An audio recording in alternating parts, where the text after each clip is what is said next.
ಈ ಥರ ಒಂದು ಸರ್ಪ್ರೈಸಿಂಗ್ ಇದೆ ಅನ್ನೋ ಐಡಿಯಾ ಕೂಡ ಇರಲಿಲ್ಲ ಇವತ್ತು ನನಗೆ. Jan 2 ಇವತ್ತು ವರ್ಷದ ಬಿಗಿನಿಂಗಲ್ಲೇ ವರ್ಕ್ ಇದೆ ಅನ್ನೋ ಎಕ್ಸೈಟ್ಮೆಂಟಲ್ಲಿ ಹೋಗ್ತಿದ್ದೆ. Mom to be soft subtle glam makeover ಮಾಡಿ ಮನೆಗೆ ಬರೋಷ್ಟು 11:30 ಆಗಿತ್ತು. ಅರುಣ್ ಫ್ರೂಟ್ಸ್ ಕಟ್ ಮಾಡಿಟ್ಟಿದ್ರು, ಅದನ್ನು ತಿಂದೆ. ಸೊ ನೆಕ್ಸ್ಟ್ ನೀವೇ ನೋಡಿ ಏನಾಯಿತು ಅಂತ. ಎಲ್ಲಿಗೆ ಹೋಗ್ತಿದ್ದೀವಿ ಹೇಳು, ನನಗೆ ರೆಡಿ ಆಗೋಕ್ಕೂ ಬಿಟ್ಟಿಲ್ಲ. ಗೋವಾಗ ಹೋಗ್ತಾ ಇದ್ದೀವಿ. ಎಲ್ಲಿದೆ ಕೆಂಗೇರಿ ಮೋರಿ ತೋರಿಸಿ ಬೀಚ್ ಅಂತೀಯ ನೀನು, ನಂಗೆ ಗೊತ್ತಿಲ್ವಾ.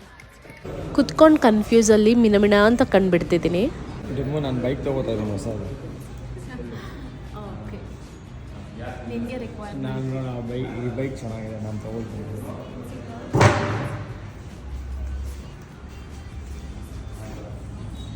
ಓಕೆ ಅಲ್ವಾ?